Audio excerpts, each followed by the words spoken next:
नमस्ते रुद्रमन्यव उतोत इखवे नमः। ओम शांति शांति शांति। सानौ यशः सानौ ब्रह्मवर्चसम्।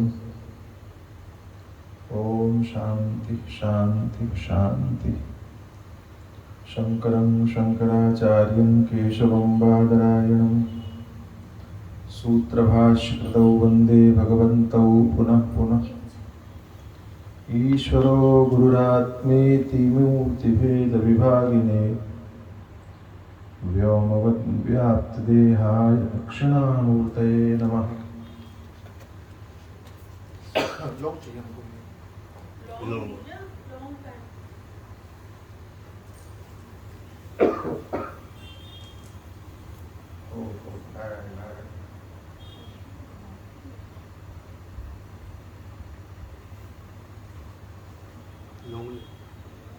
ये तो आपको पता ही होगा कि जीवन में सत्संग महत्वपूर्ण है।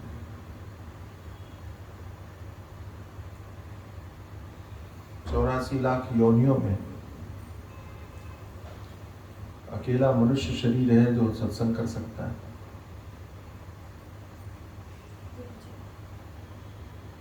सत्संग के माध्यम से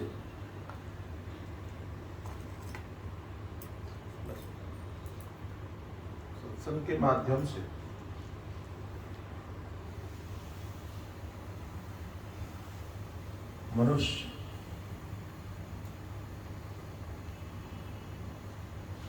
जीवन की यथार्थता को समझता है।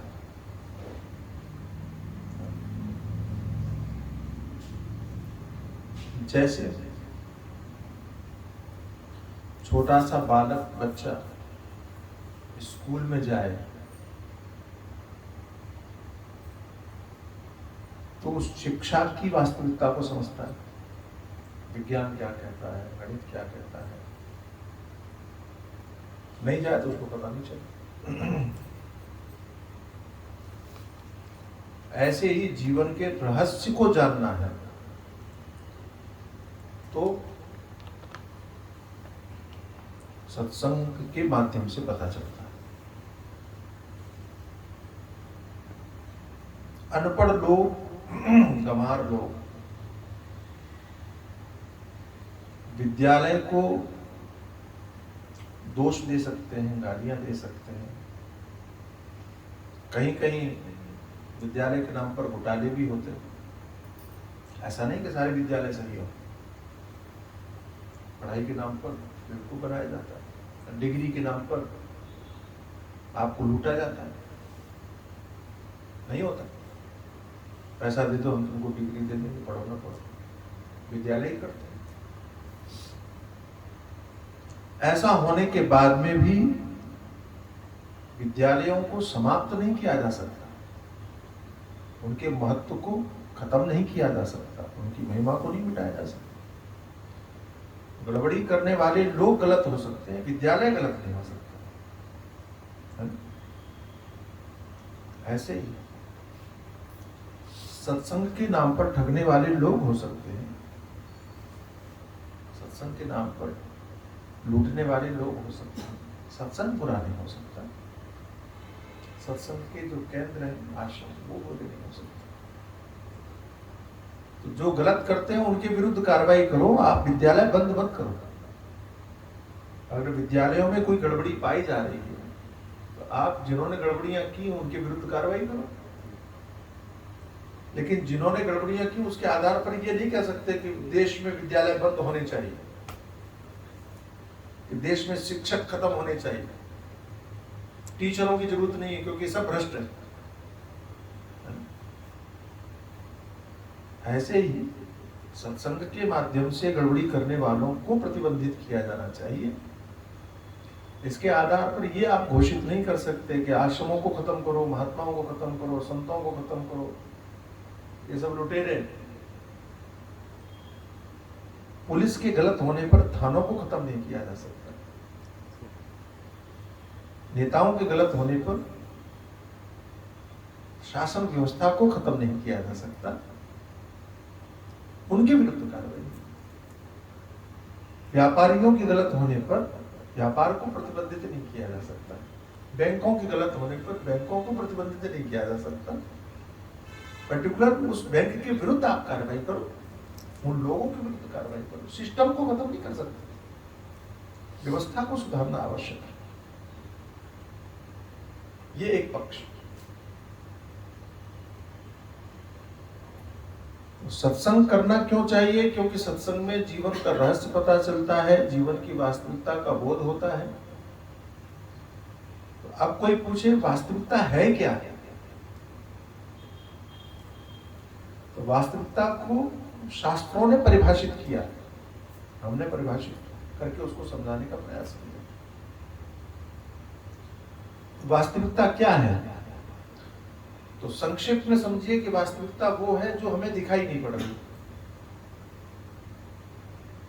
यह अध्यात्म का सबसे विचित्र खेल है और यही हम मात खा जाते हैं।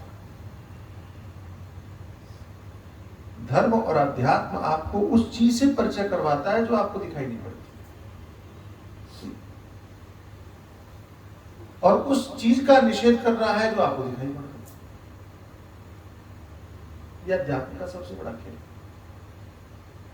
इसलिए लोगों की रुचि नहीं होती सत्य को जानने में।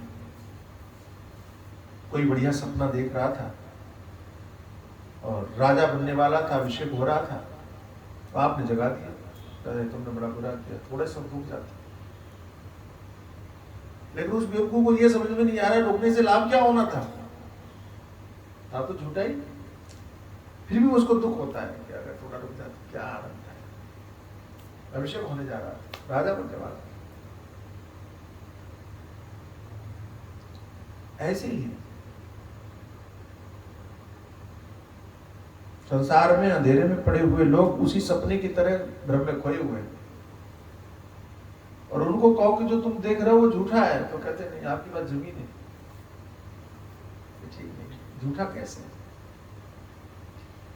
तो अध्यात्म का सबसे बड़ा आधार यह है कि जो नहीं दिखता उसको बताता है, जो दिखता है उसका निषेध करता है। और ऐसा मत समझना कि हम ऐसा करते हैं, ऐसा मत समझना, आप भी ऐसा करते हो। बाजार में आप जाते हो तो केला खरीदते हो, पैसा देते हो, सही बताओ, छिलके के पैसा देते हो कि अंदर की चीज के पैसा? छिलके का पैसा देते। किसकी पैसा देते हो, छिलके के कि अंदर के? अंदर के पैसे देते हैं। अंदर की चीज दिख रही है आपको? नहीं। आपने माना किसको? अंदर जो नहीं दिखाई पड़ रहा है उसी को माना, उसी को माना, उसी का पैसा दिया। और जो दिखाई पड़ रहा है उसका कोई मायने नहीं आपको, कोई मायने नहीं। मूंगफली खरीदने गए आप, पैसा किसका दे रहे हो? अंदर दाने का, वो दिख नहीं रहा है। और जिस जो दिख रहा है उसका कोई महत्व नहीं। आप अपने संपूर्ण व्यवहार में भी तो यही व्यवहार कर रहे हो और वेदांत यही समझाता है, अध्यात्म आपको यही समझाता है कि आप छिलके को महत्व दे रहे हो कि अंदर की महत्व को दे रहे हो। बोले नहीं, जो दिखेगा हम तो उसको मानते हैं।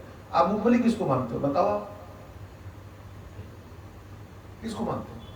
तो कहते हैं अंदर की। तो बाहर वाला जो था वो क्या था? आप तो कहते हो कि जो दिखेगा वो मानेंगे, तो दिख क्या रहा है? छिलका। और मान किसको रहे हो? तो क्या बोले महाराज ये तो कहने की बात है, फोड़ते हैं तो अंदर भी दिखता है ना, तो भैया इसको भी तो फोड़ो तो अंदर वो भी दिखाई पड़ेगा। छिलके को उतारो तो उसको भी वो भी दिखाई पड़ेगा। और फोड़ना कोई आसान नहीं, बच्चे को मूंगफली दे दो वो नहीं फोड़ पाएगा, लगा रहेगा। अच्छा, मूंगफली फोड़ने की भी टेक्निक होती है देखा, खाया करके आपने ऐसे? ये नए बच्चों को तो पता ही नहीं, इनको तो छिली छिलाई मिल जाती है, इनको समझ में नहीं आता है। मूंगफली कैसे छीलोगे आप? अच्छा उसकी टेक्निक है, हमारे कहाँ दबाने से वो फूटेगा? अंदर वाला नहीं टूटना चाहिए। और कैसे तोड़ने से वो निकलेगा? आसन है, हमको समझ में आ गया, बड़ा बढ़िया तरीके से तोड़ते हैं और तोड़ तोड़ के खाने का आनंद आता है। ऐसे ही जैसे मूंगफली तोड़ने की कला है, ऐसे ही संसार के भ्रम को तोड़ने की भी कला है, आना चाहिए। गुरु ही सिखा सकता है, सत्संग ही सिखा सकता है, वही माध्यम हो सकता है। और जिस दिन आपको अंदर की चीज दिख गई, उसका जो रस है, उसका जो आनंद है, मूंगफली मिल गई तो फिर छिलका क्या फेंक दिए? छिलके को कौन पालता है? छिलके को कौन रखता है? और रख भी लिया तो बाद में फेंक नहीं है, उसको रखने का कोई मतलब, वो कचरा ही। वाह वाह, बहुत बढ़िया। मूंगफली का छिलका कचरा ही है, गंदगी ही करेगा। ऐसे जीवन में जिन चीजों को आप सत्य और वास्तविक मान रहे थे, जब फोड़ोगे तो पता चलेगा ये तो कचरा ही है, ये तो गंदगी ही है, ये तो गंदगी ही करेगा, इसको तो हटा नहीं चाहिए। सांसारिक विचार, सांसारिक चिंतन, सांसारिक पदार्थ, सांसारिक जितनी भी आस्थाएं आपने बना के रखी थी, मान्यताएं आपने आस्था नहीं, मान्यताएं बना के रखी थी, वो मूलतः आपको फिर दुखदायी ही दिखाई देंगे। बोले अरे यार कहाँ फंसे, कचरा है, हटाओ उसको। लेकिन जब तक सत्य नहीं मिलेगा तब तक नहीं, तब तक सत्य नहीं।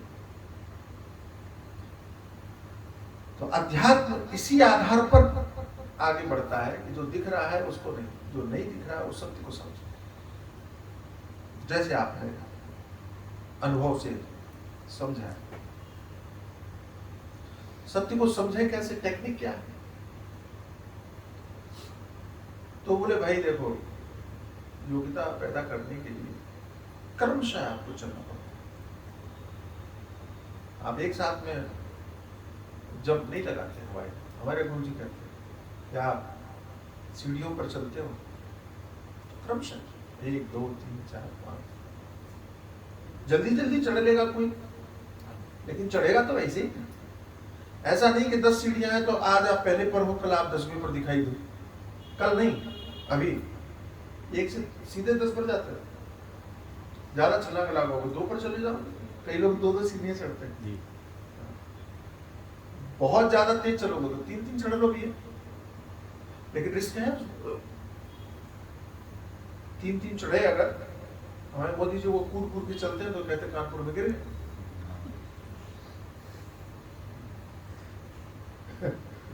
कूद के चलने में रिस्क है। हाँ अटल बिठूर में, हाँ जी हाँ जी, कूद के चलने में रिस्क है। आराम से चलो तो क्या है, कोई रिस्क नहीं, कोई रिस्क जल्दी चलो कोई परेशानी नहीं, लेकिन चलो क्रमशः। तो ठीक है, क्रम क्या है? तो मोटा मोटा क्रम है, वैसे तो विस्तार बहुत बहुत। हम आपसे टाटा स्टील समझना चाहते हैं, हमको अब तक समझ में नहीं आया कि है क्या ये, आप क्या क्या कैसे कैसे बनाते हो। समझे, इतनी मोटी चीज है, लेकिन हमको समझने में टाइम लगेगा। वेदांत तो इतना सूक्ष्म कैसे समझ में आ जाएगा? क्या बात। सीधे सीधे रास्ते बने हुए हैं फिर भी नहीं समझ में आता। नेविगेशन से जाओ तो भी समझ में नहीं आता, कहाँ भटक जाते हैं। सवेरे नेविगेशन भेज दिया, तिवारी जी को बुलाया था, आपने इधर पहुंच गए, उधर पीछे पहुंच गया, समझ में आया? नेविगेशन भेजा आपने, फिर भी दिख रहे रास्ते में भी आदमी भटकता है। जो रास्ते ही नहीं दिख रहा है उसमें आप कैसे अकेले चलोगे, ये बताओ आप। जो मार्ग दिख ही नहीं रहा है उसमें आप आगे कैसे चलोगे? उसके लिए तो कितने बड़े मार्गदर्शन की आवश्यकता है। अच्छा, गूगल का नेविगेशन भी आपको भ्रमित कर सकता है बिना मार्गदर्शन का। फोन लगाते हैं, भैया कहाँ आए, ये गुरु ही है। जहां आपको रास्ते में भटकाव दिखाई पड़े कि अब कहां जाए तो गुरु बताएगा आपको, और ये मार्ग है, यहां से चलते। तो कौन कौन सी चीजें? तो आरंभ या कर्म, उपासना क्या? तो पहले कर्म है, वेदों ने कर्म का व्याख्या की, फिर उपासना है और फिर ज्ञान है। कर्म का बड़ा विस्तार है। तो कर्म कितने प्रकार के? बहुत बहुत मालूम पड़ा कि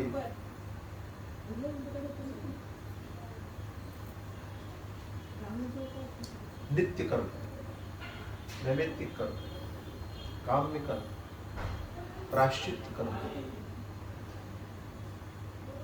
इस प्रकार से कर्मों का विभाजन किया। नित्य कर्म स्नान करना है, संध्या वंदन करना है, शास्त्रों ने मुझे कर्म क्या है? कर्म क्या है? सीधी सी परिभाषा। कर्म क्या है? वेदों ने जिनका विधान किया वो कर्म। अधर्म क्या है? वेदों ने जिनका निषेध किया वो धर्म। वेद प्रणीतो धर्म यह धर्मस्तत् विपर्ययः। धर्म ही कर्म है, बहुत बढ़िया। और कर्म ही धर्म है। कर्म माने सत्कर्म। तो नित्य कर्म, प्रतिदिन उठो, नहाओ, धो, आत्मा धो, संध्या वंदन करो, यह नित्य कर्म। नैमित्तिक कर्म, दीपावली में पूजा कर रहे हैं लक्ष्मी जी, और गुरु पूर्णिमा पर गुरु जी की पूजा कर रहे हैं, तो किसी निमित्त के कारण पूजा करना वो नैमित्तिक कर्म।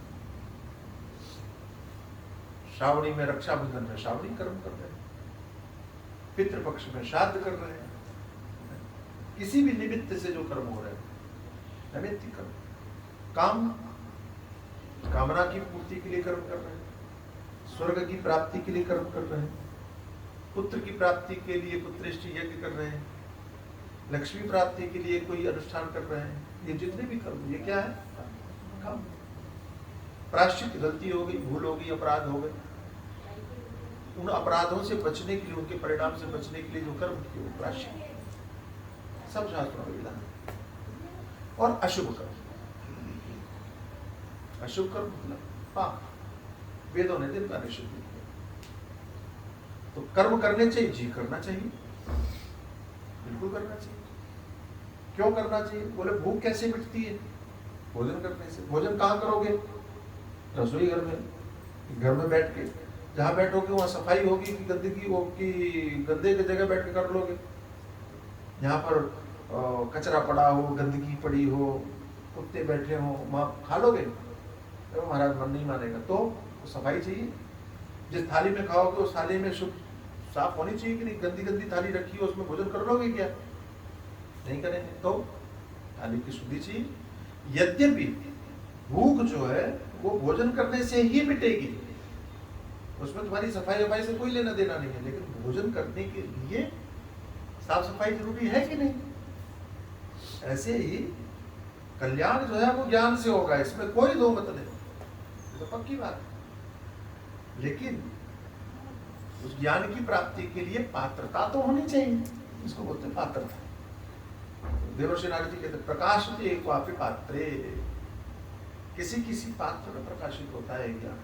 ये भक्ति, ये अद्भुत निष्ठा है, हर जगह प्रकाशित नहीं हो सकता। आप जो है खीर जो है ना, वो जूते में तो नहीं परोस सकते।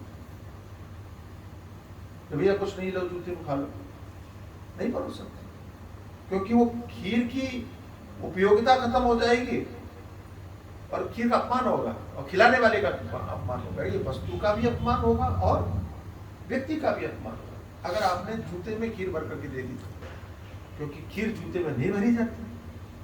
ऐसे ही अपात्र को अगर आपने ज्ञान उपदेश कर दिया तो ज्ञान का भी अपमान है और व्यक्ति का भी अपमान।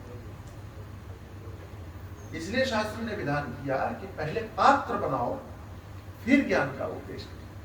कितनी प्यारी बात है, ये क्रम है, ये क्रम है।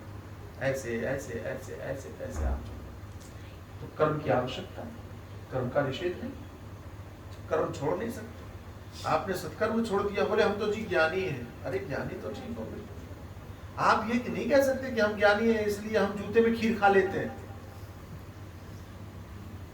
बोलो ज्ञानी होने का अर्थ ये क्या है? जूते में खीर खाना, ये तो मूर्खता है। हाँ, तो ऐसे ज्ञानी, ये ज्ञानी कहाँ, ये तो अज्ञानी हो गया। तो फिर पागल और ज्ञानी में अंतर क्या रहा? पागल भी शायद ऐसा न करे, पागल भी शायद ऐसा न करे, तो बिल्कुल ही बुद्धि भ्रष्ट हो गई कह नहीं सकते।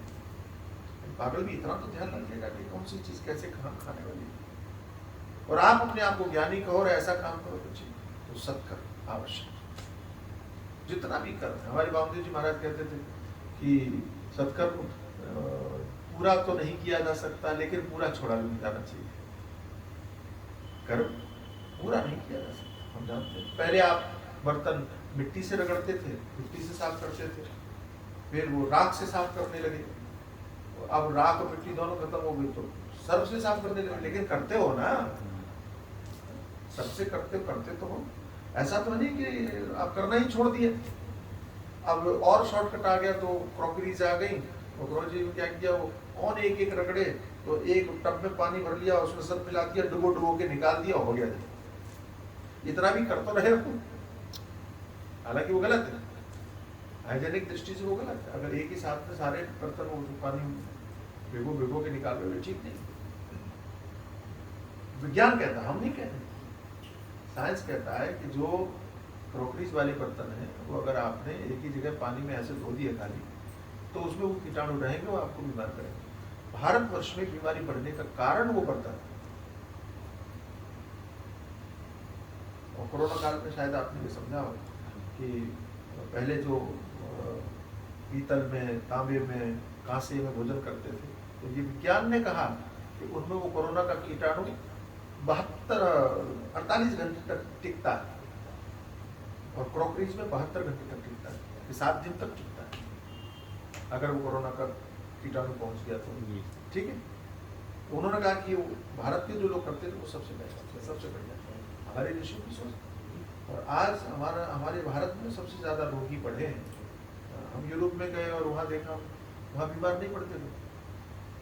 मैं सच कह रहा हूँ, आदर्श भैया, देव भाई थे और हम पैदल घूमने जा रहे, हमको पूरे गली में, पूरे मोहल्ले में, पूरे रास्ते में कहीं डॉक्टर नहीं दिखाई पड़ा। तो मैंने पूछा, बोले नहीं यहाँ हॉस्पिटल है। तो उनका तो डॉक्टर अलग अलग क्लिनिक लगा के बैठते, बोले उनकी जरूरत नहीं है। अच्छा भाई, हमारे भारत में तो एक मोहल्ले में 4 डॉक्टर मिल जाए,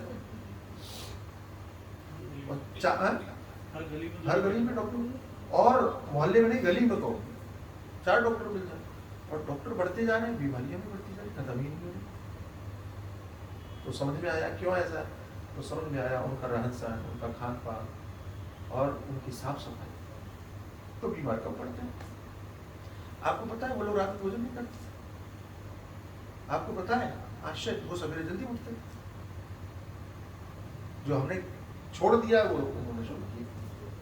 खान पान में भी ध्यान रख रहे हैं। अब वो नमक नहीं खाते, सफेद नमक नहीं खाते, वो नमक तो खाते ही नहीं, और शक्कर नहीं खाते। गजब देखो आप, शक्कर बनाया किसने? उन्होंने, उन्होंने खाना छोड़ दिया। वो कॉफी बनाते हैं तो शहद डालते हैं, जो कि हम खाते थे। शहद हम खाते थे ना, वो तो शहद जानती ही नहीं थी क्या होता है। मधु तो हमने बनाया ना, हमारे यहाँ तो पंचामृत में मधु है। हमारे बच्चे शायद जानते ही नहीं होता क्या। हम अपने बच्चों को क्या खिला रहे हैं? हॉर्लिक्स खिला रहे हैं।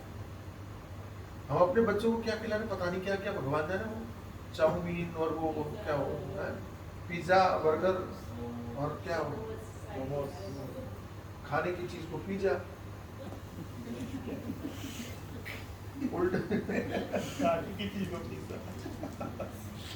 उल्टी खाओ। मैं कहीं सुना तो बड़ा बढ़िया लगा कि वो पिज्जा को आपने देखा, खाया है? हाँ जी। तो ऑर्डर करो आप, आता है वो। आता है कैसा? होता कैसा है? गोल। वो खाने के लिए कैसा है? तिकोना। तिकोना, क्या बात। 3 रूप में यही आदमी है। दिखता कैसा है, होता कैसा है, और व्यवहार भी कैसा आता है, बदले हुए रूप। जैसा इंसान की मानसिक, जैसी इंसान की मानसिकता वैसा पीछे है।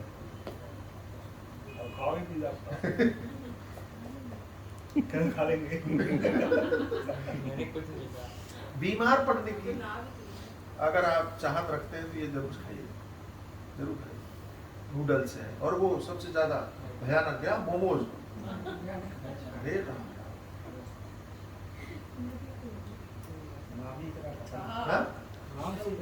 नाम से खराब और शकल से खराब, वो खाने में पता नहीं भगवान जाने। कच्ची मैदा, कच्ची मैदा ऐसे लपेट के सीधी मुंह में।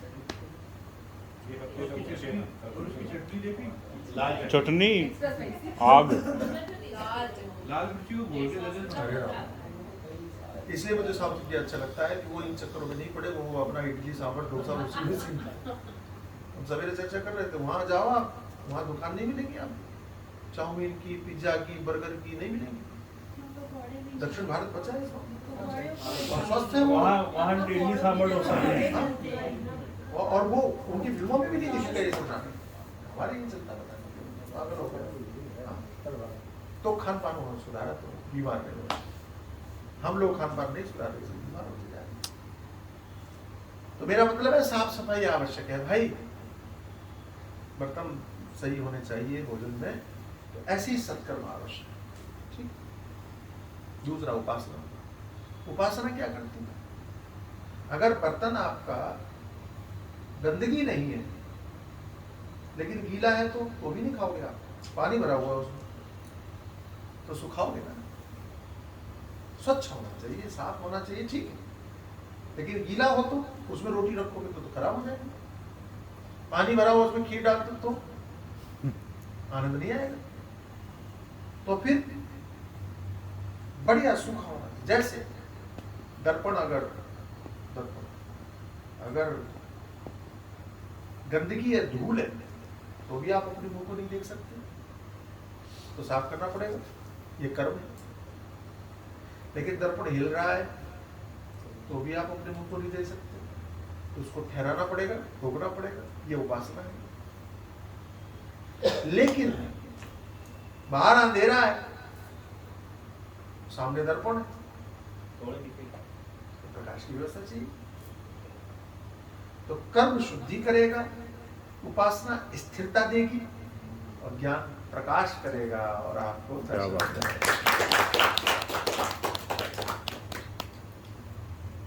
क्या प्रकाश। दर्पण आपका अंतःकरण, जिसको हम चिदाभास बोलते हैं, वो दर्पण है।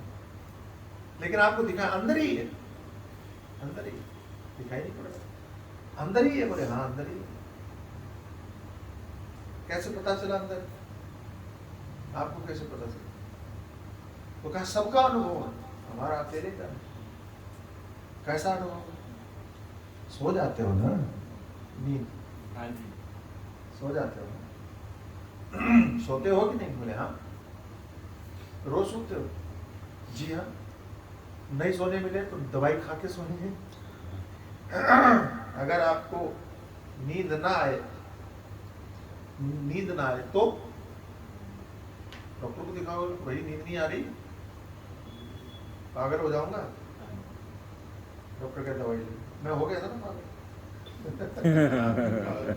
अरे प्रभु नींद नहीं आएगी तो दवाई ले लो, डॉक्टर कहेगा दवाई ले लो तो सो जाओ। क्या है नींद में? आप सोना क्यों चाहते हो? रोज सोना चाहते हो डेली, और रात में नहीं, दिन मौका मिल जाए तो एक दो नींद तो दिन में भी ले लें, और मौका नहीं मिलता बात अलग। तो क्यों सोना चाहते हो? तो कहते हैं अच्छा लगता है, आनंद आता है, थकान दूर है, रिलैक्स हो जाता है। वाह वाह, इतना रिलैक्स जीवन में किसी चीज से नहीं मिलता जितना सोने मिलता है।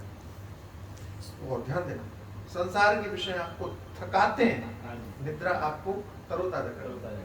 नींद से आप थकते नहीं, नींद से आप एनर्जिक होते हैं, एनर्जेटिक होते हैं, क्या बोलते हैं, आप स्फूर्ति आ जाती है, फिर सो गया आप फ्रेश हो गए, आप अच्छा लग रहा है। और अगर आप सोए नहीं तो हर काम थकाता है। ध्यान देना, टीवी देखते रहो तो थक जाओ, काम नहीं कर रहे हो आप, सही बात है। मोबाइल देखते रहो थक जाओ, बैठे रहो थक जाओ। बोले क्या हुआ? बोले बैठे बैठे थक गए। आप ट्रेन में यात्रा करते हो ना, काम करते हो वहां कुछ, बोले बहुत थकान हो गई। क्या थकान हुई? अरे बैठे बैठे थक गए, 48 घंटे की यात्रा थी, बैठे बैठे थक गए। बैठे बैठे भी थक गए, बिना कुछ किए थक गए। देखो आप, गजब की बात है। संसार का हर विषय आपको थकाता है। सुनते सुनते थक गए, सूंघते सूंघते थक गए, चखते चखते थक गए, खाते खाते कई बार आपने भोजन किया होगा, बोले चबाते चबाते मुंह दुख गया मेरा मुंह दुख गया, पेट नहीं भरा। कई बार ऐसा होता हाँ जी, है, हाँ जी। थकता है, हर चीज में आदमी थकता है, हर चीज। निद्रा में तरोताजा होता है। हाँ ठीक है, आप बहुत देर तक सो नहीं सकते, मैं समझ सकता हूँ। ये ईश्वर की एक विचित्र लीला है कि आप सो नहीं सकते, है? लगातार नहीं सो सकते। लेकिन मैं आपको बताऊं, सो नहीं सकते एक अलग बात है, लेकिन आप सोना चाहते हैं। लगातार भी सोने को मिले तो बड़ा आनंद आएगा। आप कहते भी उठना पड़ेगा या अब नींद नहीं आ रही, लेकिन नींद में रहते तो वाह क्या अच्छा है। भले ही आप प्राकृतिक स्वभाव के अनुरूप और आदमी जग जाए कि नींद ना आए तो पड़े पड़े थक जाएगा, पड़े पड़े थक जाएगा, लेटे लेटे थक जाएगा। अब तो भैया लेटे लेटे भी बोर हो गए, लेकिन सोते सोते बोर नहीं हुए। अगर गहरी नींद में है आप थके नहीं थक, वहां थकान क्यों नहीं होती भाई? जाग गए और लेटे हो तो थक गए। और ट्रेन में भी अगर आप बैठे हो, बैठे बैठे सो गए हो तो आपको पता ही नहीं चलता सफर कितना हो गया। हवाई जहाज में भी बैठे हो, लेकिन अगर आप सो गए तो आपको, अगर हम सो जाएं तो यूरोप चले जाएं, 8 घंटे की यात्रा है, 8 घंटा लगेगा हवाई जहाज में, 8 घंटे तक उड़ रहे हैं, लेकिन सो गए तो पता ही नहीं चल रहा है। और यहाँ 1.5 घंटा नहीं सोए तो दिमाग खराब हो जाता है, ये कब उतरेगा? ऐसे होता है। ऐसे ही सही। तो निद्रा में थकते क्यों नहीं हो? निद्रा में टाइम का पता क्यों नहीं चलता? तो कहा सुख में समय का पता नहीं चलता। सुख आपको चाहिए क्या? सुख चाहिए। और नींद में क्या मिलता है? सुख मिलता है। कहां से मिलता है? हम सोच रहे थे कि टीवी सुख देता है, हम सोच रहे थे कि संगीत सुख देता है, हम सोच रहे थे कि रसगुल्ला सुख देता है, हम सोच रहे थे कि क्या बोलते हैं पलंग सुख देता है। बड़े, लेकिन नींद ने आपको समझाया कि सुख इनमें से किसी में नहीं है, क्योंकि इसमें होता तो आप सोते ही नहीं, आप टीवी देखते रहते। अगर इसमें सुख होता तो पलंग पर तो हो ही हो, सोने की क्या जरूरत है? रसगुल्ले में सुख है ही है, रसगुल्ला तो बन ही रहे हैं बाजारों में, घर में बना लो। ये देवियां तो बढ़िया बनाती है, कुछ भी बनवा लो, सुख उपभोग करो, वो तो है ही। फिर क्यों सोते हो? गंध में सुख है तो दुनिया भर की गंध है, सुगंध है, देखो चंदन की माला है, बढ़िया सूंघते रहो। सोने की क्या आवश्यकता है? और जहां आपको सुख मिल रहा है निद्रा में, वहां न तो टीवी है, न रसगुल्ला है, न चंदन है, न बिस्तर है। बिस्तर भी नहीं है जी, आप बिस्तर पर सोए जरूर हो, लेकिन नींद में वो नहीं है। क्यों नहीं है? क्योंकि आप बिस्तर पर सोए हुए हो, आपको वही आनंद मिल रहा है, और एक किसान खेतों में सोया हुआ है, उसको भी वही आनंद मिल रहा है। नींद का आनंद बिस्तर से कोई लेना देना नहीं। आप सो गए, आपके लिए बिस्तर खत्म, वो सो गया, उसके लिए खेत खत्म, दोनों एक जगह। और गजब देखो, और गजब देखो, अमीर सो जाए, गरीब सो जाए, दोनों को एक ही आनंद है, उस आनंद में इतना भी फर्क नहीं। वाह, अद्भुत देखो, है कि नहीं? कि अमीर को नींद में ज्यादा आनंद आता है, गरीब को कम आता है? बोलो, ऐसा नहीं है। ऐसा है? बोले वो पैसे वाले हैं, उनको नींद में ज्यादा आनंद आता है, ज्यादा सुख होता है। वो गरीब है, उसको नींद में सुख कम मिलता है। लेकिन सही बात यह है, वो गरीब उससे ज्यादा आता होगा। हालांकि वो आनंद निद्रा में भेद नहीं है, नींद के आनंद में भेद नहीं है। वो निश्चिंत होता है, थोड़ा टेंशन तो होता है, तो सपने में उलझा रहेगा कि क्या बताएं आप, एयर कंडीशन में सोने वाला, बढ़िया गद्दे पर सोने वाला करवटें बदलता है सोने के लिए, और जो खेत में सोता है उसको करवटें ही नहीं बदलनी, वो लुढ़क गया तो गया। व्यवहार में फर्क है, अंतर कहां से आया? शास्त्र कहते हैं आनंद तुम्हारा स्वरूप, तुम्हारा स्वरूप, हमारा स्वरूप है, तो हमें पता क्यों नहीं चलता? नींद में ही क्यों पता चलता है? जब आनंद हमारा स्वरूप है तो हम दुखी हैं, तो हमको आनंद अपने ही स्वरूप की अनुभूति क्यों नहीं हो रही? तो बोले तुम्हारा वो शीशा भी गंदा है और तुम्हारा वो शीशा हिल भी रहा है, तो दिख नहीं रहा है, गंदा भी है, हिल भी रहा है, अंधेरा भी है। तो नींद में क्यों पता चल जाता है? बोले नींद में तुम सब सो जाते हो, हिलना भी बंद, वो सब बंद हो जाता है, तब तुम आनंद की अनुभूति। अज्ञान में भी आनंद की अनुभूति, इसलिए आनंद को भी कोश माना है वेदांत में। आनंद को भी कोश माने वहां भी एक वो पर्दा है, बक्सा है, उसको भी तोड़ना पड़ता है, क्योंकि निद्रा की गहन अवस्था में जो आनंद मिलता है वो अज्ञान का आनंद है। वो आपका आनंद होते हुए भी अज्ञान में, क्योंकि नींद में मिल रहा है। आपको पता कब चलता है? जब आप जागते हो। अगर उसी समय पता चल जाए तो समाधि हो जाए। नहीं सब जागने के बाद आपको पता चलता है कि मैं गहरी नींद में सोया, मुझे बड़ा आनंद आया। तो जब सो रहे थे तब ये अनुभव क्यों नहीं हुआ कि मुझे आनंद आ रहा है? क्योंकि अज्ञान था। अगर उसमें अज्ञान न रहे, अविद्या न रहे, तो समाधि हो गई। वेदांत वही करता है कि जागते हुए आप उस आनंद की अनुभूति कर सकें जो सोने के बाद में करते हो।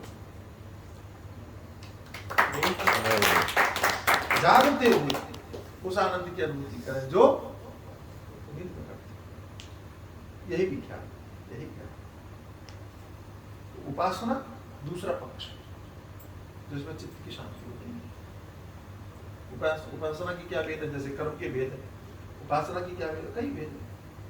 उसमें मोटे तौर पर थोड़ी थोड़ी बात बता देते हैं। बोर तो नहीं हो रहे आप? नहीं बोर हो मैं प्रभु। उपासना के दो मोटे मोटे दो भेद है, एक साकार एक निराकार। तो निराकार पूजा हो सकती है, होने को तो सब कुछ हो सकता है, लेकिन कठिन है, सामान्य की मुश्किल बात है। क्या करना चाहिए? साकार करो। कहाँ भगवान में उलझे हो, कहाँ देवताओं में उलझे हो, कहाँ मूर्तियों में उलझे हो, कहाँ, ये तो सब बेकार की चीज है। किसने कहा बेकार की चीज? हमने सुना है, कहाँ से सुन ली? बात कौन सी माननी चाहिए? शास्त्र की। शास्त्र क्या कहते हैं? शास्त्र ये कहते हैं कि पूजन करो।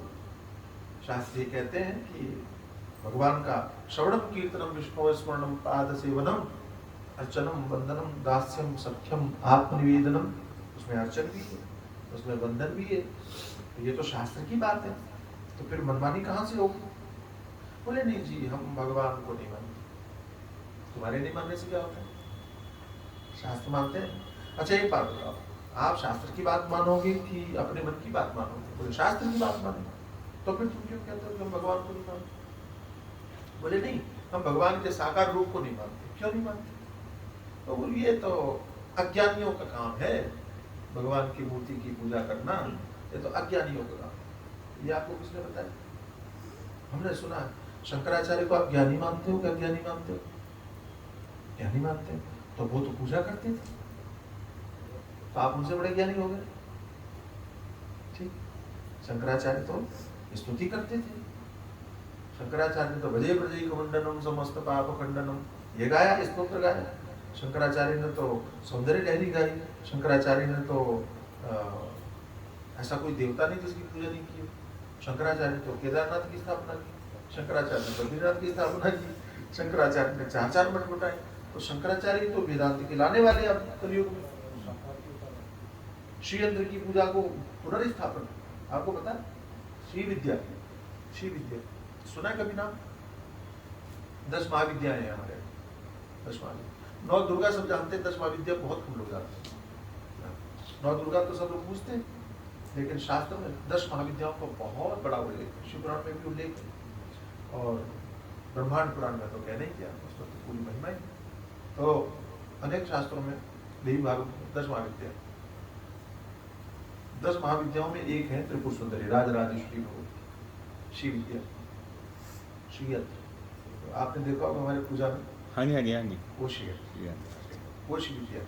अच्छा, इसका आरंभ किया किसने? परशुराम ने। और ये विद्या लुप्त हो गई।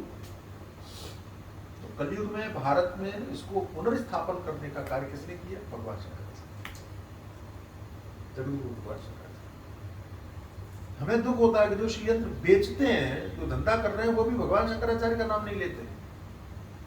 इस विद्या को पुनर्स्थापन करने का काम उन्होंने किया। तो मैं था कहीं भरूच में, गुजरात, वहाँ एक महात्मा थे, उनका नाम था, भूल गया नाम, तद्रुबा।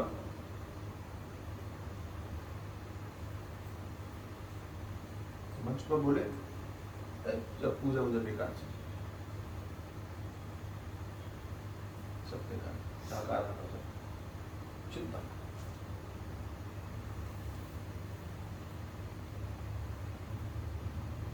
मैंने प्रवचन किया, छोटा था, हमारा महाराज तो बहुत बड़े, मैं क्या बोलूं। अगले दिन तो मैंने कहा महाराज तो बड़े, मैं तो छोटा बच्चा हूँ, लेकिन एक बात पूछना चाहता हूँ। क्या? मैंने कहा रोटी साकार है कि निराकार? साकार। सत्य है कि असत्य? असत्य। असत्य, असत्य झूठी। हाँ झूठी है, झूठी खत्म हो जाए। असत्य। मैंने क्यों खाते? जरूरत क्या है? तो कहने लगे शरीर की आवश्यकता है। मैंने कहा जैसे शरीर के लिए भोजन की आवश्यकता है, ऐसे मन के लिए भजन की आवश्यकता है, पूजन की आवश्यकता है। जब तक रोटी आपको जरूरत महसूस हो रही है, तब तक भगवान का साकार रूप महसूस होते रहना चाहिए, उसका निषेध मत करना। पब्लिक ने ताली बजाई, तदुपण जी चिढ़ गए, वो बहुत प्रतिष्ठित महात्मा थे। मैंने कहा कि भोजन आपको आवश्यक है, कपड़ा आपको आवश्यक है, गाड़ी आपको आवश्यक है, एयर कंडीशन आपको आवश्यक है, रसगुल्ला आपको जरूरत है, इसकी जरूरत है, सारी दुनिया की जरूरत है, खाली भगवान को छोड़ के। आपको भगवान में ही जड़ता नजर आ रही है क्या? भगवान ही आपको सबसे बड़ी बाधा कल्याण में दिखाई पड़ रहे हैं क्या? भगवान ही सबसे बड़ी मुश्किल दिखाई पड़ रहे हैं क्या? भगवान का निषेध किस लिए? निषेध करना है तो सबका, आर्य समाजी थे, आर्य समाजी तो स्वामी जी के पास, हमारे गुरु जी के पास में, तो कहने लगे कि तुम ही बैठे हो पुष्पों में, तुम ही बैठे हो पुष्पों में, भोजन में, तुम्हें पता नहीं क्या निराकार के विषय बताया। भला भगवान को भगवान पर कैसे चढ़ाऊं मैं? तुम ही रहते हो पुष्पों में और तुम ही रहते हो मूर्त में, तुम ही रहते हो पुष्पों में, तुम ही रहते हो मूर्त में, भला भगवान को भगवान पर कैसे चढ़ाऊं मैं? और स्वामी जी महाराज बोले, हमारे बोले, तुम ही रहते हो दांतों में, तुम ही रहते हो रोटी में, भला भगवान को भगवान से कैसे चबाऊं मैं? खाना छोड़ो, तब तुम्हारा ज्ञान कहां चला जाता है? तुमको फूलों में भगवान दिखाई पड़ गए, मूर्ति में भगवान दिखाई पड़ गए, तो कहते चढ़ाई कैसे? दांतों में भगवान नहीं दिखाई पड़े, रोटी में भगवान दिखाई नहीं पड़े, क्यों चबा रहे भगवान को? भाई ये पाप कर रहे हो तुम, छोड़ो उसको। ऐसे दुराग्रही लोग मुझे पसंद नहीं।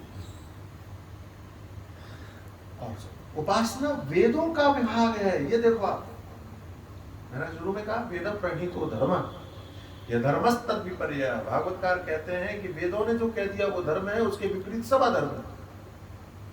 तो उपासना के लिए कौन कहता है? वेद कहते हैं, वेद भगवान बोलते हैं। इसलिए उपासना होनी चाहिए, पूजन होना चाहिए। हाँ। आप सकाम पूजा नहीं करते हो, मत करो। आप इतने ही महान हैं, ज्ञानी हैं, तो आप भगवान से कुछ चाहो मत,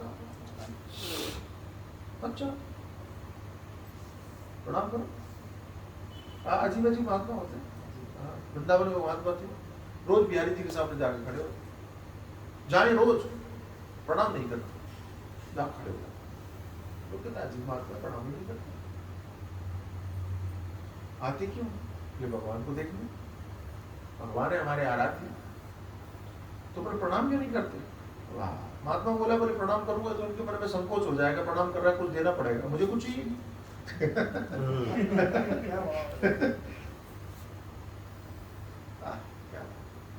क्या प्रणाम करेंगे ना तो इनको मन में संकोच होगा कि झुक रहा है तो कुछ देना पड़ेगा, मुझे चाहिए नहीं। तो आते क्यों? बोले मेरा प्रेम है उससे, क्या हो प्रेम है इसलिए आता हूं। देखने के लिए, गया दर्शन करने के लिए। तो प्रणाम क्यों नहीं करते? बोले चाहिए नहीं। अरे तू उसका चाहने से क्या लेना दे रहा? तो कहते नहीं नहीं, भगवान के मन में संकोच है, झुक रहा है, कुछ देना चाहिए। महात्माओं की तो गति नहीं जाती। सूरदास जी रोज जाते दर्शन करने, कहते हैं आपकी तो आंखें नहीं और आप दर्शन करने जाते? बोले नहीं नहीं, मैं उनको दिखाने जाता हूँ मैं भी हूँ। वाह, भक्त का तो भाव, वाह। ओ एक महात्मा, सही घटना है। गीता खोले बैठे, क्या बात, गीता खोले बैठे और रो रहे हैं, टप टप आंसू बरस रहे। तो दूसरा व्यक्ति निकला, उन्होंने देखा ये तो सूरदास जी अंधे हैं। तो कहला महाराज तुम गीता देख करके और रो रहे हो, तुमने तो पढ़ना नहीं आता। ऐसी कौन सी बात पढ़ ली कि तुम्हारे आंसू बह रहे हैं? वो कहते बोले हमको पढ़ना नहीं आता है, लेकिन हमने सुना है कि गीता भगवान ने महाभारत में पढ़ाई सुनाई थी। तो मैं जब किताब खोल के बैठता हूँ तो मुझे वो दृश्य दिखाई पड़ता है कि जहाँ दोनों तरफ सेनाएं हैं और बीच में रथ के बीच में भगवान अर्जुन को उपदेश दे रहे हैं। ये भगवान भी कितने विचित्र है कि अपने भक्तों को युद्ध के बीच में उपदेश दे रहे हैं। ये याद करके मेरे आंसू बह रहे हैं। क्या बात ये तो आंख वाले भी नहीं सोच सकते इतना। तो ये है उपासना का महत्व, यही बताना चाह रहा हूं। ये उपासना का महत्व है कि आपकी वृत्ति को कितना स्थिर कर देता है, कितना स्थिर कर देता है। इसलिए सीधे छलांग मत लगाओ, आप ऐसे चलो, देखो आनंद कितना आता है। कर्म हो कि उपासना हो, और फिर आप ज्ञान प्रकाश में जाओ, देखो क्या आनंद ही आनंद है, आनंद ही आनंद, मस्ती ही मस्ती। सीधे लाइट जला लोगे, दर्पण हिलता रहेगा, आपको कुछ नहीं दिखेगा, और फिर कहोगे अरे ये ज्ञान तो बेकार है, कोई काम का नहीं। ज्ञान तो बहुत बढ़िया है, लेकिन वो दर्पण तो सीधा होना चाहिए, दर्पण तो स्थिर होना चाहिए। तो किताबें पढ़ने के बाद में, सत्संग सुनने के बाद में ज्ञान हो भी गया, लेकिन चित्त की वृत्ति शांत नहीं रही, तो वही होगा कि उजाला है लेकिन देख नहीं पा रहे हैं। इसलिए कर्म के द्वारा शुद्धि, उपासना के द्वारा शांति, स्थिरता, और फिर ज्ञान के द्वारा साक्षात्कार, ये आपको सत्संग के द्वारा प्राप्त होगा। जैसे नचिकेता, मुझे याद रहा, आपको दोनों चीज याद है। जैसे नचिकेता, एक ऋषि थे उद्दालक, उन्होंने यज्ञ किया, बहुत बड़ा यज्ञ किया, उपनिषद लिखा था। तो यज्ञ के बाद में दान देते हैं। उद्दालक तो आरंभिक ऐसे कुछ नाम था, मैं भूल गया। तो यज्ञ के बाद दान देते हैं, तो दान में थोड़ा सा ये कंजूसी कर गए ऋषि। बूढ़ी बूढ़ी गाय दे रहे दान में। कई लोग चालाक होते हैं, अब तो खैर गाय देती ही नहीं लोग, पहले पुराने जमाने में गोदान करते थे, तो थोड़ा चालाकी कर जाते थे। बूढ़ी गाय दान दे देते थे, ब्राह्मण दीजिए बूढ़ी गाय, हो पुण्य रोटले भला। नहीं समझे? समझ गए।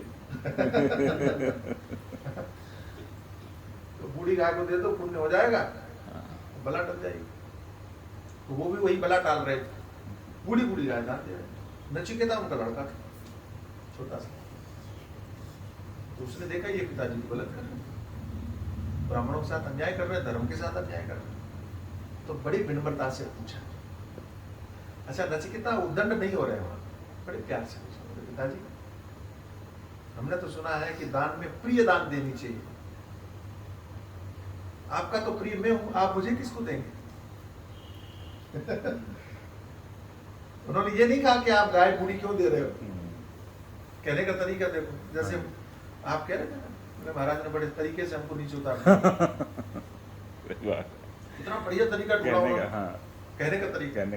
बोले पिताजी हमने सुना है कि यज्ञ में प्रिय चीज का दान करना चाहिए, आपका तो प्रिय मैं हूं, आप मुझे किसे दान करेंगे? तो पिताजी चिढ़ गए, गुस्सा आ गया उनको, और गुस्से में आके कह दिया कि मैं तुमको यमराज को दान करूंगा। नचिकेता ने कहा बहुत अच्छा, आपने मुझे यमराज को दे दिया, मैं जा रहा हूं।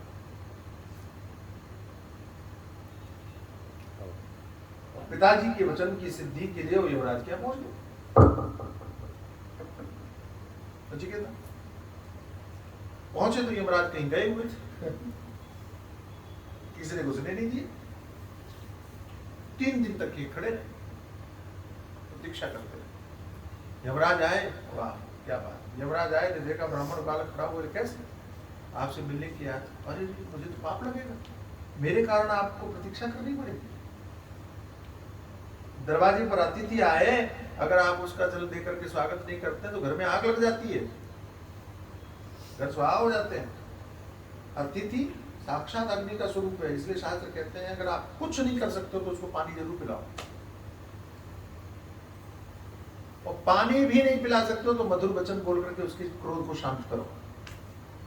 ये मत कहे नहीं हम नहीं जानते, जाओ यहां से, इस तरह से नहीं, पानी पूछ लो। बोले हमने तो आपका स्वागत नहीं किया, सम्मान किया, आप अंदर आइए। उठाया, वो कहा हमसे बड़ी भूल हुई, अपराध हुआ, और हमने देखा कि 3 दिन तक आपने प्रतीक्षा की, तो हम आपको 3 वरदान देते हैं, आप मांग लीजिए। तो पहले तो बोले पिताजी हमारे गुस्सा है, उनके क्रोध शांत हो जाए, ये वरदान मांग।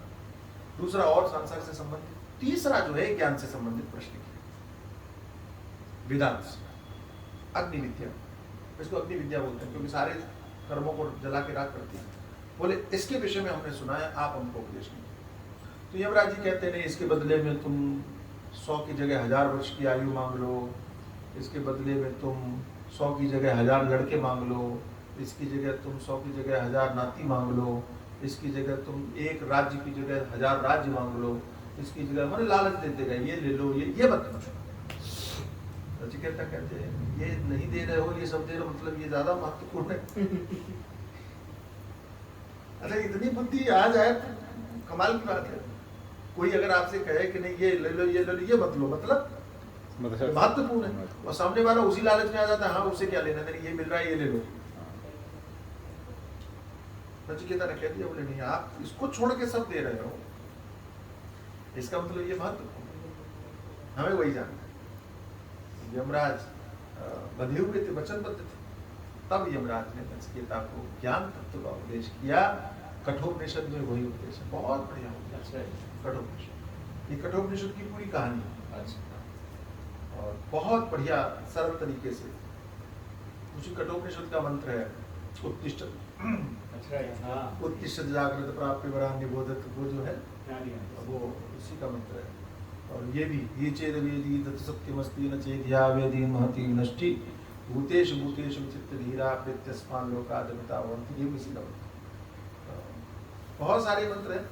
तो ये चेद वेदी तत् सत्यमस्ति मतलब क्या हुआ, बोले इस शरीर के रहते रहते यदि आपने उस सत्य तत्व को जान लिया तो भला है, और नहीं जान पाए तो महती विनाश, महान विनाश होगा, महान विनाश, महान विनाश। पुनरपि जननम पुनरपि मरणम पुनरपि जननी जठरे शयनम, ये घोरे, तो ये विनाश होगा, महती विनाश।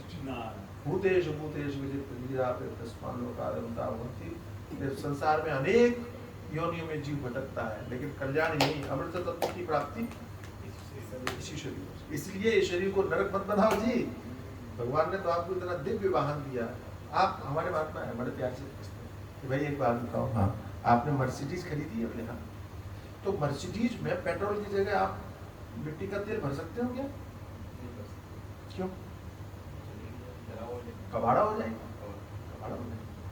तो ये जो दिव्य शरीर आपको प्राप्त हुआ है, इस शरीर में कचरा कैसे भर सकते हो आप? चाहे विचारों का, चाहे आहार का, चाहे कैसा भी, इस शरीर को आप कचरा कैसे बना सकते हैं? ये पता होना चाहिए कि ये मर्सिडीज है भाई, इसकी वैल्यू मालूम होनी चाहिए आपको। अच्छा ऑटो जो होता है उसमें मैं हमने देखा वो गांव में जो है वो जो जनरेटर चलाते हैं, जनरेटर में डीजल कितनी जगह है, वो मिट्टी का तेल भर देते हैं, वो भर देते हैं और चलता भी है। ट्रैक्टर में भी डाल देते हैं कई बार मिट्टी का तेल, चलता भी है। लेकिन मर्सिडीज में डाल सकते हैं आप, और अगर आप डालते हैं तो इससे बड़ी बड़ी मूर्खता कोई नहीं। अच्छा हमारे गुरु जी कहते हैं दक्षिणावर्ती संघ देखा, दक्षिणावर्ती संघ वो बड़ा ठीक बहुत दुर्लभ है, और खास करके बजने वाला तो और दुर्लभ है। अच्छा जी, दक्षिणावर्ती शंख बजाने वाला तो दुर्लभ ही है, वो तो मिलता नहीं। जैसे ये दुर्लभ है वैसे वो दुर्लभ है। दक्षिणावर्ती शंख, अब दक्षिणावर्ती शंख मिल गया एक व्यक्ति को, हाँ, और उसने मिट्टी के घड़े में पानी रखा हुआ था, मिट्टी के घड़े में, तो गर्मी का टाइम था, तो उसमें छेद हो गया, मिट्टी के घड़े में छेद हो गया, पानी बहने लगा। अब ये कहते हैं छेद कैसे बंद करें, तो इस बेवकूफ ने क्या किया, शंख को फोड़ दिया, चूरा बना के चिपका दिया। तो ये समझदारी की है। सबसे बड़ी मूर्ति। दुर्लभ शंख, और कौन से छेद को बंद करने के फोड़ दिया, मिट्टी के घड़े को। अरे वो तो मिट्टी से भी चिपक जाता है। सही घटना, भरूच में ही एक आदमी था, उसको 2 लाख रुपए मिले, पुरानी बात है, 2 लाख रुपए मिले और बड़ा खुश हो गया। 100 के नोट पहले चलते थे, तो गड्डियाँ 2 लाख रुपए में ढेर सारी गड्डियाँ, और ठंड का समय था, बड़ी भयानक ठंड लगी उसको। ठंड लगी तो अब रात भर उससे व्यतीत नहीं हो, क्या करे उसने, वो आग लगा दी, ताप दिया, बोले गर्मी लगी, ठंड लग रही है, मैं मर जाऊंगा। अरे बेवकूफ, एक रात सहन कर लेता तो जीवन भर की ठंड दूर हो जाती। और पुरानी बात 2 लाख रुपए की। ऐसे ही हम कर रहे हैं कि छोटे से सुख के लिए, और हम ये 2 लाख रुपए की गड्डी में आग लगा रहे हैं। क्या बात।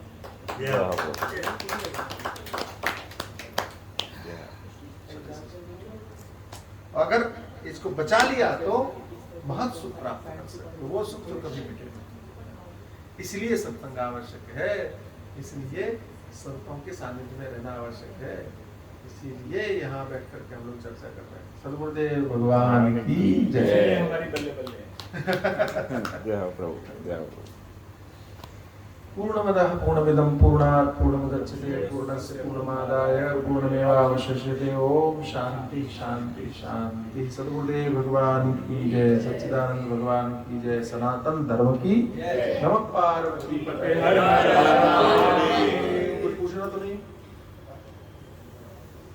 कुछ पूछना है पांडे जी, बोलिए। गुरु की से विषय लगा हुआ है, हम भी ये मनुष्य को भगवान के नाम में जोड़ने के लिए गुरु की आवश्यकता होती है। तो मैं चाहता हूँ अपना गुरु, तो मेरे दिमाग में आप देखा चलता है, अच्छा गुरु ढूंढने की जरूरत नहीं पड़ती, फिर बना लेना चाहिए, लेकिन हमें समझ में नहीं आता है गुरु को कैसे। क्या बोल रहे मैं पांडे जी ये कहना चाह रहे हैं, बोले कि हमारा दिमाग काम नहीं कर रहा है कि हम गुरु किसको बनाए, किसको कहें गुरु, किसको बनाए अपना गुरु। इनका मतलब गुरु बनाने का मन है, हाँ, तो मतलब कि किसको बनाए ये समझ नहीं पा रहे। ये समझ नहीं पा रहे। उसका कोई क्या फार्मूला क्या होता है, ये फार्मूला गुरु के लिए कोई फर्क नहीं करता। मैं ये बात कहता हूँ, अगर आपको समझ में नहीं आता है तो आप भगवान से कहो कि हमको समझ में नहीं आ रहा है, गुरु हमारा कौन होना चाहिए, आप ही हमको बताओ, ठीक है। आप अपने शंकर जी को गुरु बना रखा है। शंकर जी गुरु नहीं बनेंगे। हाँ, शंकर जी से आप ये कहो कि हे प्रभु, तो कई लोग कह देते हैं कि हनुमान जी गुरु है, ये सब भ्रम की बात है, मेरा निवेदन सुनना। हाँ, लेकिन ये कह सकते हैं आप हनुमान जी से और भगवान शंकर से कि हे प्रभु, हम नहीं समझ पा रहे हैं किसको गुरु बनाना चाहिए, तो आप हमारे हितैषी हैं, मालूम गुरु के बिना कल्याण नहीं होगा, तो आप ही गुरु को भेज दीजिए। हम कहाँ से समझ, हमारी बुद्धि कहाँ से समझ पाएगी, ऐसा आप भगवान से प्रार्थना कीजिए, तो भगवान हमारा महादेव जी से वो लगा हुआ है बचपन से ही। किसे? महादेव शंकर जी से। हाँ, उनको मैं मतलब एहसास रहता हूँ, हमारे साथ रहते हैं, वो तो है ही सदैव है, तो बस उन्हीं से आप कहिए, वो आपको, वो एहसास भी वो कराते रहते हैं। हाँ, वो आपको गुरु भी करवाएंगे। आप कहिए, जैसे माता जी को मानते थे भगवान रामकृष्ण परमहंस, आपने सुना ही होगा, कहानी सुनी कि नहीं? नहीं सुनी, नहीं सुनी। रामकृष्ण परमहंस माता जी को बहुत मानते थे, भगवती काली माता को बहुत पूजा करते थे, विख्यात है ये। विख्यात। तो फिर एक दिन कहने लगे, हम माता जी हमने सुना है कि राम जी बोले उनका दर्शन करवा दो, करवा दिए। कृष्ण का दर्शन करो, करवा दिए। नृसिंह भगवान करवा दिए।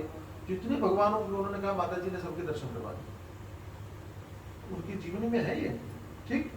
तो बाद में रामकृष्ण कहते हैं कि आपने सबके दर्शन करवा दिए, मेरे मन में शांति नहीं है, क्यों? तो माता जी हंसने लगी, कहने लगे तूने सबके दर्शन कर लिए, अपने आप की नहीं किए। तो रामकृष्ण ने कहा कि आपने सबके करवा दिए, तो मुझे मेरे भी करवा दो। वो बोले वो मैं नहीं करवा सकता। तो कौन करवाए? बोले गुरु करवाएगा। तो कहा, बोले तो फिर मैं गुरु ढूंढने कहाँ जाऊँ? तो माता जी ने कहा, हाँ ये काम मैं कर सकती हूँ कि गुरु तेरे को भेज दूँ। तो फिर तो तोतापुरी जी हमारे अखाड़े के महात्मा थे ना, निर्वाणी अखाड़ा, पंचायती अखाड़ा, महानिर्वाणी के महात्मा थे। तोतापुरी जी पेड़ के नीचे पड़े थे, माता जी ने जाके स्वप्न दिया, बोले तुम्हारा चेला वहां प्रतीक्षा कर रहा है, जाओ उनको दर्शन करो। तो तोतापुरी जी गए और उन्होंने जाकर के और रामकृष्ण को कहा मैं तेरा गुरु आ गया। तो उन्होंने दीक्षा लिया, दीक्षा लेकर के और कहा कि जाओ ये ध्यान करो, जाके समाधि बैठो, जाओ के ध्यान करो, आत्म तत्व का ध्यान करो। तो जैसे ही गए बैठे जाओ ध्यान करो। फिर आंखें खोली, बोले क्या हुआ? बोले आपने जो बताया वो नहीं दिख रहा, मैं आंखें बंद करता हूँ मुझे माता जी दिखाई पड़ती है, काली का स्वरूप दिखाई पड़ता है। बोले नहीं, माता जी का दर्शन करो। फिर बैठे स्वरूप दर्शन करो। बोले नहीं, फिर वो आंख खोले, बोले नहीं मुझे माता जी। 3-4 बार हुआ, महात्मा को गुस्सा आ गया तोतापुरी जी, और लिया एक शीशे का टुकड़ा रखा था, ऐसे लगाया ऐसे किया, बोले कुछ नहीं, सिर्फ और सिर्फ स्वरूप चिंतन करो। ऐसी समाधि लगी, 3 दिन तक दरवाजा बंद करके अंदर बैठे रहे और साक्षात्कार। बिल्कुल अद्भुत बात है जी। तो यही मैं आपसे निवेदन करता हूँ कि गुरु बनाने में कोई हड़बड़ी नहीं करनी चाहिए, कोई किसी भाव से ग्रसित होकर के आपको गुरु नहीं बनाना चाहिए, लेकिन भगवान से प्रार्थना कीजिए और कहिए कि प्रभु मैं तो इस विषय में अनभिज्ञ हूँ, लेकिन इस कलयुग में तो और भी मुश्किल है, हम किसको सही माने किसी को गलत माने। तो हम आपसे प्रार्थना करते हैं कि आप हमारा मार्गदर्शन करें और जो मेरे लिए सही हो और वो गुरु, तो भगवान ही गुरु बन करके आपके आ जाएंगे। ठीक है, सद्गुरुदेव भगवान। और कुछ